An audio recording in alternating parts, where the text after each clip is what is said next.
uyezve nema next door vavakidzani ndo vamwe vaitombondibatsira vachindipa chikafu, vachindipa nemadiapers because handitokufambi kana ndizvibatsire ndiite sei zvezira. Saka ndotomboti dzimwe dzenguva ndonzwa chinhu chinofamba chichikwidza kubva kumakumbo chichikwidza kumusoro kuno kuti kubva chemuwest muno tichidzika kumakumbo kwese kwakushando. Paakangotsanangura akangotava dambudziko but pane minamato yavakandipa but haina zvayakabatsira, haina kana kutomboshanda nekuti nazvino ndo zvandingori, saka hazvina zvazvakashanda. Zita rangu ndinonzi Karidza Nyabuya, ndinogara kuSenton Park ndo pandogara. Dambudziko rangu ndere makumbo, handisi kukwanisa kufamba. Dambudziko iri rakatanga ndazvimba pachest, saka ndazvimba pachest ndokubva ndangoti hazvichapera. Ndati zvichapera kudaro ndobva ndagara kusvika muna June, ndobva ndazoona bundu riye rakurisa, then ndobva ndakuzvimba nefesi. Ndakuzvimba nefesi kudaro ndokubva ndazogara musi wa 2 April ndobva ndo pakatonhora pakaita pararo makumbo yangu handichakwanisa kufamba. Ndobva musi wa 3 ndobva ndazoenda kuchipatara ndakunovataura kuti ndodambudziko randinaro. Ndobva vazoita matesti yavo ndichienda kuLancet, saka ndobva vati kuzvimba kwakaita chest maybe inogona iri group recancer, saka regai tikutreate.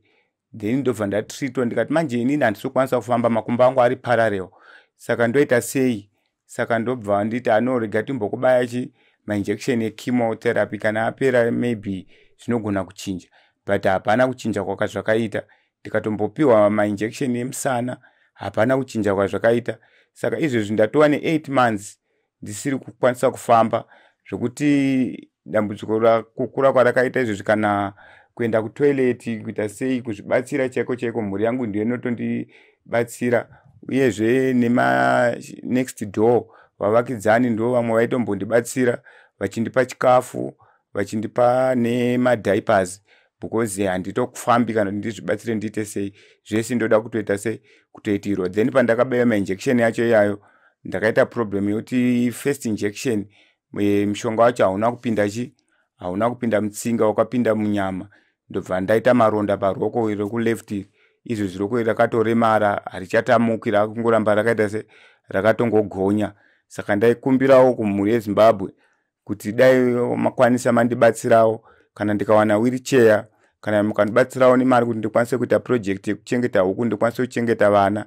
Ndine vana 5 vandogara navo panapa, saka 3 ndo vanoenda kuchikoro, then wechi4 mudiki wacho haasi kuenda kuchikoro but achisuppose kuti aende kuchikoro but akashaiwa mari yekuti aende kuECD nemukomana wane akakura hake.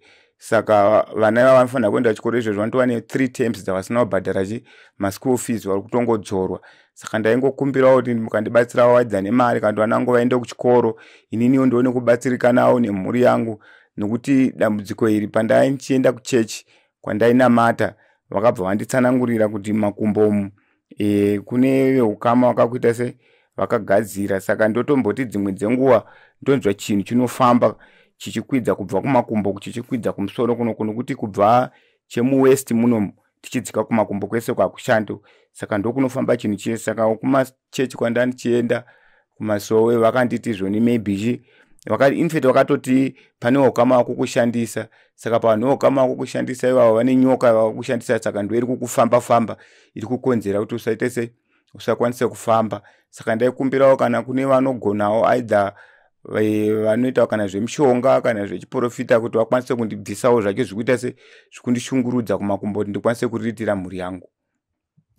Alright, tiri papo baba, makambobatana here neveukama kuti mumbofamba kubva pakatanga dambudziko? Veukama wangu isusu hatina kuwanda, tangosara vana chete. Baba wangu pawakabva kuZambia wakangoya vari 1, saka vaya vari 1 isu takangoya vari 2 namama nevana vanga vabereka ikoko vakazoparara. Saka izvo tangosara vakomana 3 nevasikana 2 tangosara 5 nevanhu vatakabereka ndosi tangosara. Handina hama yakambouya vanongofona dzimwe dzenguva vanogona kuisa please call. Saka mhuri yangu mukadzi wangu ndiye wandikutongobatsirana naye anongondibatsirawo panapa. Alright, pamakafamba kuchechi kwamakaudzwa kunzi pane chiri kufamba, havana here kugadzirisa? Vakangotaura dambudziko chete, havana kuda kugadzirisa?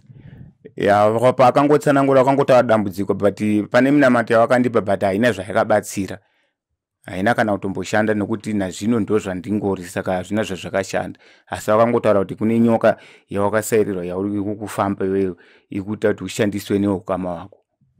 Alright, zvimwe pane mumwe ari kuona video rinowanzwa tsitsi kuda kubatsira baba. Mati mune mudzimai ndezvipi zvimwe zvaanogona pamabasa zvokuti pane mumwe angada kumubatsira, asi anobvunza kuti vanogona kuita zvipi nezvipi zvokuti tingavabatsirawo kuburikidza nezvavanogona kuita mukurarama? Madzimai angu panhau kuchikoro havana kunyanya kuenda kuchikoro zvavo kuti tingati vane ruzivo kuti vakasvika O level. Havana kuenda kuchikoro, saka basa angakwanisa kuita mabasa emaoko because izvezvi kurarama kwatotoita ivo ndo vanotoenda kumaricho kuti tiwane kudya panapa. Saka kumaricho kwavanoenda vanoita as a maid. Pasvondo vanogona kuenda kana kaviri kana kamwe chete nekunosakura minda yevanhu ngemwedzi inoyi, ndo basa ravanongoita chete chete. Asi kuri kuti pawanika munhu anotibatsirawo kana kuti tichengete huku project kana zvekurima izvo zvanokwanisa. Alright, muri kuzvinzwira mega muri yeZimbabwe. Zvino pane vanogona kuda kubatsirai parunhare. Munhu tinokwanisa here kuwana phone number dzekuti tizonyora pascreen pano dzinobuda. Vanoda kufonerai direct call kuti vataure nemi vakwanise kupai rubatsiro. Hongu ndokupai. Alright. Dzangu inini 0776 137 556 0776 137 556. Dzimwe dzacho 0716 525 784 0716 525 784 ndo namba dzedu nhari dzandoshandisa. Dzebhadhi dziri paWhatsApp, dzenetwork dzese dziri pa one man zvese inotoshanda. Alright, ndinotenda baba nenguva yenyu. Ndinokuoneka nemufaro pano paChibanda Media. Zita rangu ndichinzi Director Taps.